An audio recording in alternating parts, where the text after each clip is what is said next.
আসসালামু আলাইকুম ওয়া রাহমাতুল্লাহি ওয়া বারাকাতুহু। সুধী দর্শক মণ্ডলী, আমরা সূরা কাহাফ তেলাওয়াত করি। এই সূরায় 4টি ঘটনা, 4টি বক্তব্য এবং 4টি উপদেশ রয়েছে। আমরা আজকে সেই 4টি ঘটনা, 4টি বক্তব্য এবং উপদেশ নিয়ে আলোচনা করব। পবিত্র কোরআনের 18তম সূরা আল কাহাফ। কাহাফ মানে গুহা। এই সূরার আয়াত সংখ্যা 110টি। জুমাবারে সূরা আল কাহাফ পড়তে বলা হয়েছে। হযরত আবু সাঈদ খুদরি রাদিয়াল্লাহু তাআলা আনহু রাসূলুল্লাহ সাল্লাল্লাহু আলাইহি সাল্লামের পক্ষ থেকে বর্ণনা করেন, যে ব্যক্তি জুমার দিন সূরা কাহাফ পাঠ করবে তার জন্য এক জুমা থেকে অপর জুমা পর্যন্ত নূর বর্ষিত হবে। সুবহানাল্লাহ।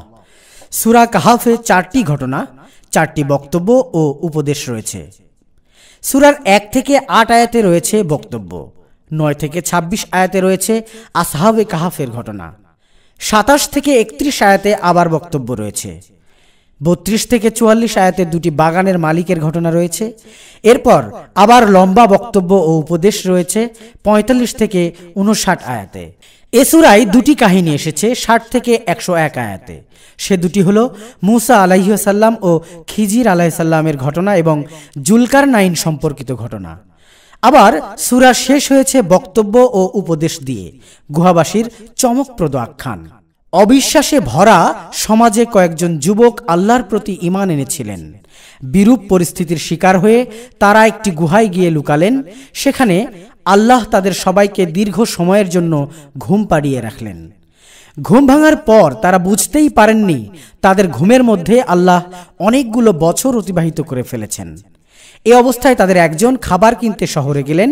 তিনি ভেবেছিলেন লোকজন তাকে চিনে ফেলবে এবং তার ক্ষতি করার চেষ্টা করবে, কিন্তু অবাক হয়ে দেখলেন কেউ তাকে চেনে না।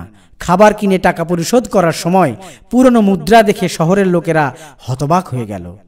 এই ঘটনার তাৎপর্য একাধিক, তবে আল্লাহ কিভাবে তার উপর সমর্পিত বান্দাদের কি করে চরম প্রতিকূল পরিস্থিতি থেকে রক্ষা করেন তা দেখানো হয়েছে। বাগানের মালিকের সম্পদের ঘটনা। এক ব্যক্তির সুন্দর একটি বাগান ছিল, কিন্তু লোকটি ছিলেন অহংকারী। পবিত্র কোরআনে আছে, আর তার প্রচুর ধন সম্পদ ছিল।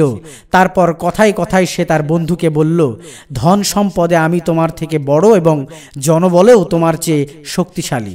কোরআন শরীফের সরল বঙ্গানুবাদ সূরা কাহাফ আয়াত 34। অনুবাদ মুহাম্মদ হাবিবুর রহমান, প্রথমা প্রকাশন। অহংকারী হয়ে আল্লাহর নিয়ামতের কথা ভুলে যাওয়ায় আল্লাহ তার বাগান ধ্বংস করে দেন। ঘটনাটি তাদের জন্য যারা নিজেদের অহংবোধে আল্লাহর নিয়ামতের কথা ভুলে যায়। তারা ভুলে যায় যে আল্লাহ চাইলেই মুহূর্তে তাদের কাছ থেকে সবকিছু কেড়ে নিতে পারেন। বুঝতে পারলেন আল্লাহ কিভাবে কাউকে কাউকে অন্তর্দৃষ্টি দেন, যাতে তারা সুদূর প্রসারী অর্থে এমন কাজ করতে পারেন যাকে আপাত দৃষ্টিতে বোধগম্য বলে মনে হয় না। সব জ্ঞানের অধিকারী কেবলই আল্লাহ, তাই জ্ঞান নিয়ে অহংকার করা অনুচিত। পবিত্র কোরআনে বলা হয়েছে, আর এ দেওয়ালটি ছিল শহরের 2 এতিমের, তার নিচে ছিল গুপ্তধন, আর ওদের পিতা ছিল এক সৎকর্মপরায়ণ লোক। সেজন্য তোমার প্রতিপালক ইচ্ছা করলেন যে ওরা যেন সাবালক হয় ও তারপর ওরা ওদের ধন উদ্ধার করে। আমি নিজ থেকে কিছু করিনি, তুমি যে বিষয়ে ধৈর্য রাখতে পারোনি এটাই তার ব্যাখ্যা। কোরআন শরীফ সরল বঙ্গানুবাদ সূরা কাহাফ আয়াত 82। অনুবাদ মুহাম্মদ হাবিবুর রহমান, প্রথমা প্রকাশন। এখন শুনবেন জুলকারনাইনের ঘটনা। জুলকারনাইন ছিলেন ন্যায়পরায়ণ ও সৎ বাদশাহ। তিনি পশ্চিম থেকে পূর্ব পর্যন্ত সফর করেছিলেন। 2 পর্বতের মাঝখানে তিনি এক জনগোষ্ঠীকে খুঁজে পান। তারা তার কাছে ইয়াজুজ ও মাজুজের হাত থেকে রক্ষা পেতে একটি দেয়াল নির্মাণের আবেদন জানালো।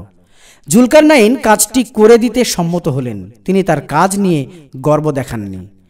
দেয়াল তৈরির পর তার দেওয়া ভাষণ পবিত্র কোরআনে বর্ণনা করা হয়েছে, এ আমার প্রতিপালকের অনুগ্রহ। যখন আমার প্রতিপালকের প্রতিশ্রুতি পূর্ণ হবে তখন তিনি ওকে চূর্ণ বিচূর্ণ করে দেবেন, আর আমার প্রতিপালকের প্রতিশ্রুতি সত্য।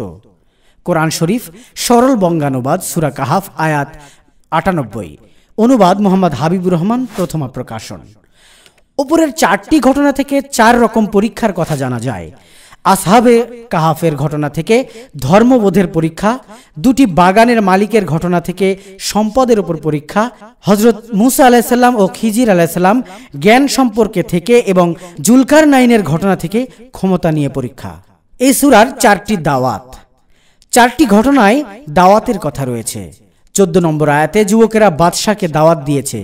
37 নম্বর আয়াতে একজন সঙ্গী আরেক সঙ্গীকে দাওয়াত দিয়েছে, 2টি বাগানের মালিকের ঘটনা। 70 নম্বর আয়াতে একজন শিক্ষক তার ছাত্রকে দাওয়াত দিয়েছে, হযরত মূসা আলাইহিস সালাম এবং জ্ঞানী ব্যক্তির ঘটনা। 87 এবং 88 আয়াতে একজন শাসক তার প্রজাদের দাওয়াত দিয়েছে, জুলকারনাইনের ঘটনা। সুধী দর্শক মণ্ডলী, আমাদের এই সূরা থেকে শিক্ষা নেবার রয়েছে। আমরা যেন এই সূরা থেকে শিক্ষা গ্রহণ করে আমাদের প্রত্যহ জীবনে তা বাস্তবায়ন করতে পারি। আমাদেরকে আল্লাহ রাব্বুল আলামিন সেই তৌফিক দান করুন, আমিন। সুপ্রিয় দর্শক মণ্ডলী, যারা চ্যানেলটি সাবস্ক্রাইব করেননি তারা এখনই সাবস্ক্রাইব করুন এবং নোটিফিকেশনের জন্য আমাদের বেল আইকনে চাপ দিয়ে রাখুন, যাতে করে আমাদের নতুন সমস্ত হাদিসগুলো আপনি খুব সহজেই পেয়ে যান। আল্লাহ আমাদের সবাইকে সুস্থ এবং নিরাপদ রাখুন, আমিন।